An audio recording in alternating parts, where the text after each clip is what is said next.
안녕하십니까 여러분, 건화양입니다. 이번 시간은 원형 꽃다발의 응용형이 되겠습니다. 먼저 소재를 보겠습니다. 자, 소재가 굉장히 많죠? 요것이 이제 곱슬버들입니다. 곱슬버들. 자, 요것은 아스파라거스. 그 다음에 요것은 팔손잎이죠. 팔손잎. 그리고 요거는 맨드라미네요. 맨드라미. 그리고 요것은 거베라. 중심꽃으로 쓰겠습니다. 그리고 소국입니다. 소국. 그리고 요거는 그린색으로 되어 있는 스프레이 카네이션이죠.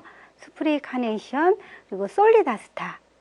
솔리다스타 역시 끈이 필요하죠. 노끈이 필요합니다. 자, 이번 시간에 이제 응용용을 하겠는데요.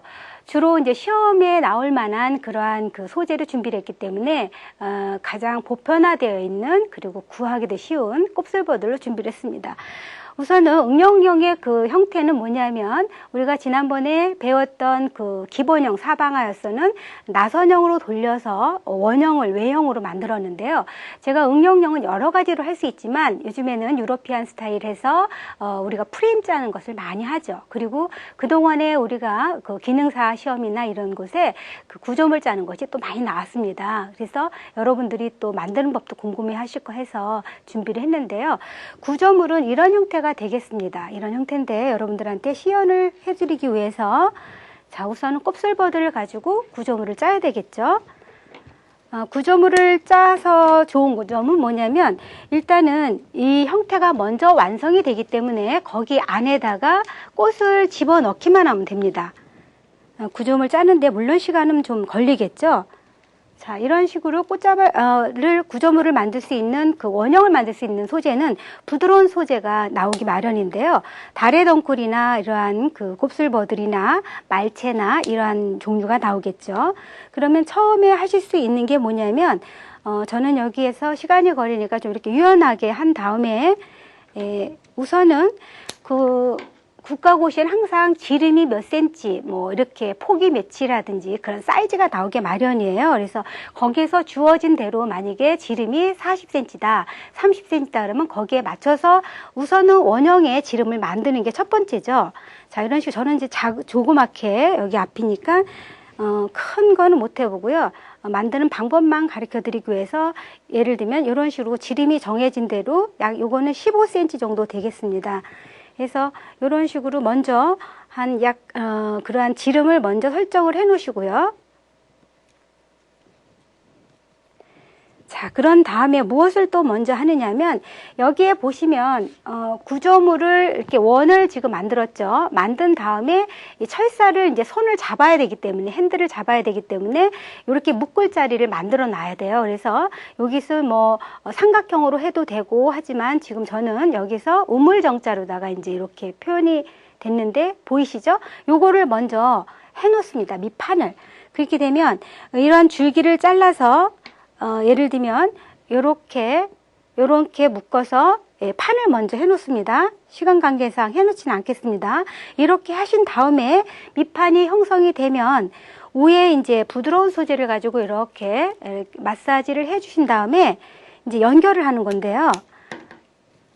자, 여기 보시면 이쪽에서 이렇게 내가 높이를 어느 정도 정할 것인가에 따라서 볼륨감을 이렇게 주면서 여기 묶고 이런 식으로 계속 돌아가면서 묶어주면서 형성이 이제 원형으로 이제 구성이 되겠는데요.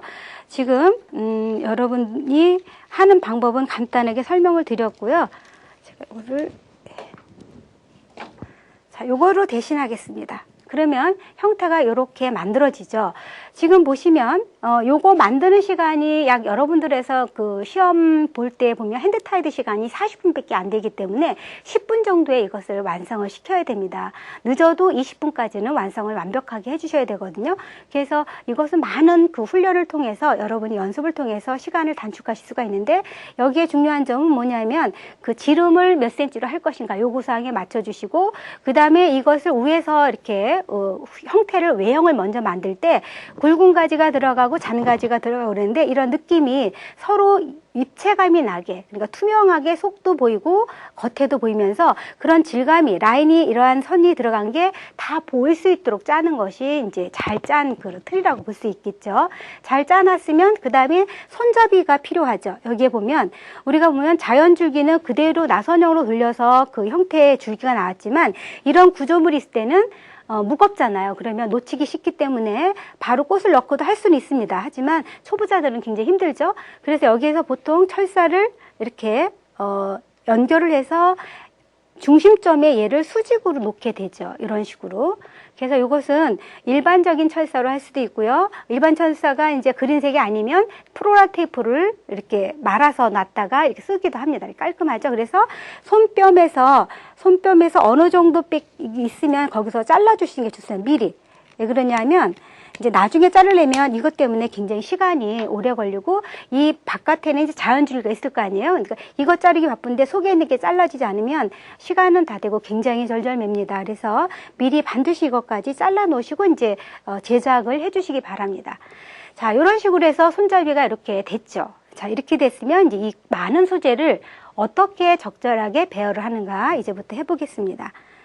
자, 우선은 소재 다듬는 거는 보시면 핸드 타이드, 이 꽃다발이 나왔다 그러면 먼저 첫 번째 할 일이 구조물 짜는 게 먼저가 아니라 소재부터 다듬어 놓으세요. 소재부터 다듬어서 내가 어떤 소재를 쓸 것인가 이렇게 그루핑 해가지고 가지런히 이렇게 종류별로 이렇게 먼저 만져 놓는 게 좋거든요. 그리고 이제 이러한 내가 여기서 핸드 타이드 같은 거는 이제 이 밑에는 잘 안 쓰죠. 그래서 어디까지 내가 꽃을 쓸 것인가를 정하신 다음에 다 이렇게 제거를 해주시는 게 좋겠죠. 깔끔하게. 잎을 제거할 때는 완벽하게 제거를 해주세요. 여 밑에는. 왜냐하면 잔털이 이렇게 잔잎이 남아있으면 그것도 굉장히 지저분해 보이기 때문에 감점 대상이 되겠죠.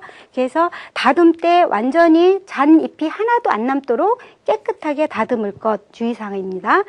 자, 그러면 이렇게 놨으면 이제 중심부터 이제 넣게 되는데 지난번에도 중심부터 놓아서 바깥으로 돌았지 않습니까? 똑같습니다. 근데 구조물이 있기 때문에 그거보다는 조금 다른 지점부터 가도 되지만 우선은 이제 포인트부터 넣기 위해서 가장 강한 맨드라미, 메스플라워죠. 굉장히 덩어리가 크고 무거워 보이는 또 색상도 아주 짙기 때문에 중심에 들어갈 수밖에 없겠죠. 그래서 이 구조물 바깥으로 나오는 게 아니라 꽃이 이 구조물 안에서 자연스럽게 보이게 만들어지는 것이 이제 특징인데요.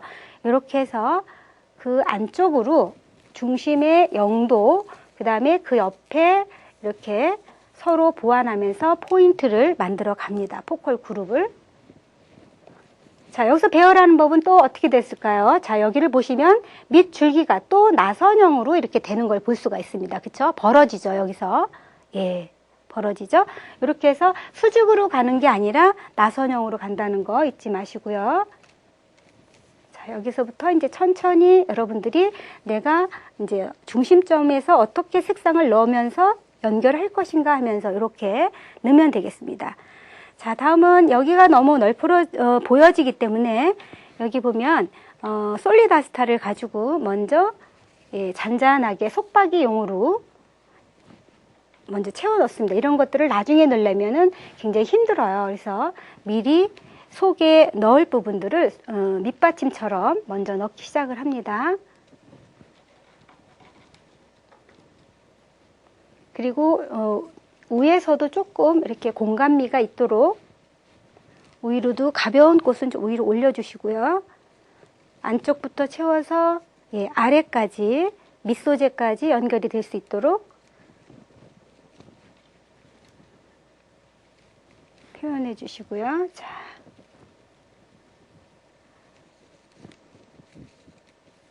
자, 돌리는 방법은 같습니다. 왼쪽에서 오른쪽으로 줄기는 모두 사선으로 가면서 똑같은 각도를 유지하면서 돌아가고 있습니다. 나선형으로 돌아가고 있죠. 자, 이것은 나선형으로 돌아가는 이유는 뭐냐면 이러한 기본 하형이 다 방사 초점이기 때문에 그렇습니다. 왜냐하면 중심에서 바깥으로 퍼져나가는 형태의 고전 형태를 갖고 있기 때문에 모든 것이 한 점에서 묶음점에서 만나서 한쪽으로 돌아가서 사방으로 퍼지게 그런 식으로 배열을 하겠습니다. 자, 이런 식으로 이제 밑소재까지 어느 정도 들어갔죠. 자, 그 다음에는 이제 그 메스 플라워죠. 거베라를 가지고 중심부터 또 시작을 해서 예, 형태를 잡아 보겠습니다. 맨드라미보다 조금 더 위에 띄우게 하면서 전체적인 그 형태를 이 오렌지색의 거베라로 전체 그 구성을 하는 겁니다. 이것은 골고루 해서 전체의 색깔이 컬러가 다 보일 수 있도록 외관으로 골고루 넣습니다. 펼쳐서. 만약에 자연줄기를 했다면 여기까지 이제 벌려 올 수가 없을 거예요. 각도를 유지하기 힘들지만 구조물이 있기 때문에 지금 이제 이렇게 외관에도 형태를 골고루 넣어줄 수가 있습니다.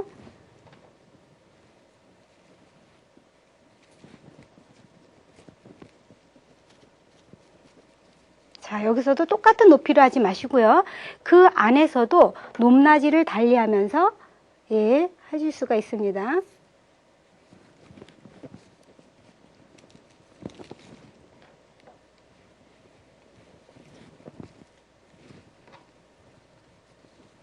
자, 이렇게 해서 이제 거베라를 골고루 중앙을 중심으로 해서 전체 외관으로 외형만큼 퍼져 있습니다. 이런 식으로 하셨으면 다음은 소국으로다가 또 골고루 색상을 좀 더 밝게 해주면서 연결을 합니다. 지금 보시면 위에 먼저 비어 있는 곳을 제가 채워 나가기 시작하면서 줄기 부분을 이제 한쪽으로다가 이렇게 맞춰주고 있는 경우를 볼 수가 있을 겁니다. 그래서 위에서 내가 먼저 넣어서 이 결이 빗면으로 지나갈 수 있도록 줄기 배열을 해주면 됩니다. 자, 이렇게 여기서도 높낮이에서 노란색이 좀 골고루 들어가도록 배치를 해보겠어요. 자, 이런 그 컬러 배합은 유사색상 배합이죠. 가을에 어울릴 수 있는 그런 색조입니다. 따뜻해 보이고요. 식욕을 돋궈주기도 하고요. 네, 이런 꽃다발은 가을 연주회 같은데 가져가면 아주 좋은 꽃다발이 되겠습니다. 자, 이런 식으로 지금 소고기 골고루 또 들어갔죠. 자, 다음에는 이제 그린 카네이션, 그린 스프레이 카네이션을 한번 또 넣어보겠습니다. 지금 이런 것들은 색조의 어떠한 그 다양성으로 해서 똑같은 꽃만, 똑같은 강한 꽃만 넣지 않고 거기에서 어떠한 그 이미지를 조금씩 채색해가는 그 변화된 모습을 주기 위해서 골고루 색상을 중간색을 넣어주고 있죠. 자, 여기서 느껴지는 거는 그 카네이션에서 느껴지는 그 그린의 컬러와 그 속에서 또 머금고 있는 그 옐로우 컬러가 이제 같이 이 전체적인 색조를 보완해주고 있습니다.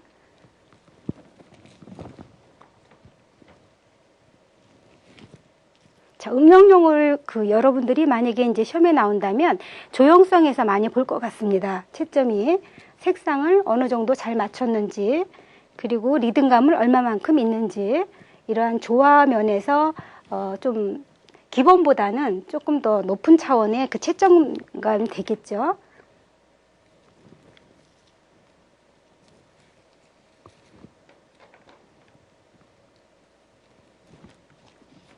자, 이런 식으로.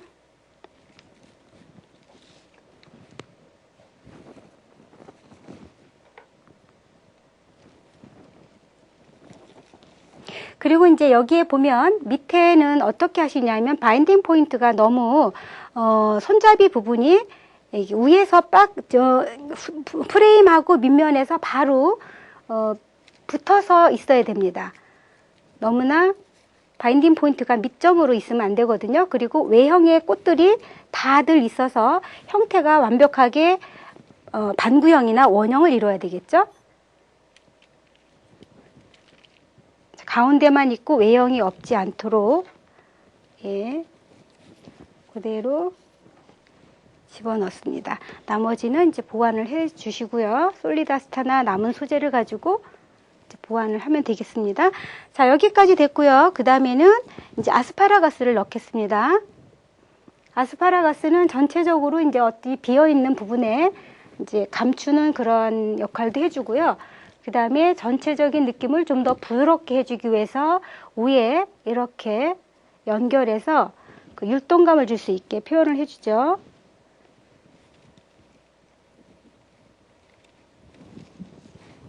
그래서 아스파라거스 너무 두껍지 않은 것을 골라주시고요. 너무 많이 쓰지 마시고 이제 살짝만 가미해서 아스파라거스의 그 가벼운 느낌이 이제 꽃다발의 그러한 리듬감을 더 강조하고 있죠. 자, 이런 식으로 해봤습니다. 자, 그 다음에는 이제 마무리가 또 남았죠. 마무리가 남았는데요. 역시 여기서도 똑같이 팔손 잎으로 전체 밑에 보면은 보여지는 부분이 많죠. 이 부분을 가려주겠습니다. 우리 브라이덜 부케일 때도 이제 저희가 이게 보면은 밑소지가 항상 나오죠. 아이비 잎을 나오면 그것을 마무리하게 되어 있는데요. 그런 방법이죠. 핸드타이드 부케에 있어서도 이렇게 넓은 잎으로 이 밑면을 마지막 커버를 하고 있습니다.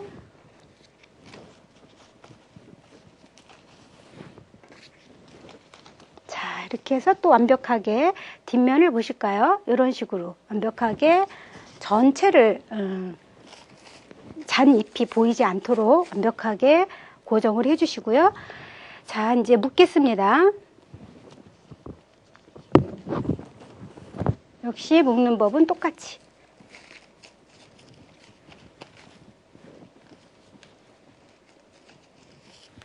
한 2번 정도만 하시고, 예, 묶음점이 너무 넓으면 안 됩니다. 너무 넓게 하지 마시고, 그리고 묶음점은 그 바인딩 폰트 가장 가느다란 부분을 묶어야지 너무 두툼하게 묶어서 형태가 다시 이렇게 좁아진다든지 형태의 변화가 있으면 안 되는 거죠. 자, 이제 자른 법 배우셨으니까 이제 이렇게 밑소지를 했고요. 역시 여기서도 여기가 5면 여기는 3의 비율로 해서 사선으로 잘라줍니다. 이것이 이제 우리가 세워놓고 올 경우가 있죠. 세워놓고 오는데 만약에 내가 안 세워졌다 하더라도 감점을 받지는 않습니다. 요구사항을 다 지켰으면. 하지만 이제 그 둥근 판이 나오기 때문에 그 안에다 우리가 세워놓게 되겠는데요. 세워놓게 잘 되려면 안쪽으로 조금 더 깊게 잘라주시면 고정이 잘 됩니다. 그리고 바깥에서 안쪽으로 사선을 이렇게 결대로 잘라주세요. 안쪽에서 바깥쪽에서 안쪽으로 사선으로 잘라주시면서 해주시고, 그 다음에 또 하나 중요한 거 아까 같이 얘기했죠. 시험 채점을 위해서 마지막으로 다시 나이프로다가 날카롭게 하나씩 정리해서 예, 빗면을 잘라주시고요. 자, 잘 됐습니다.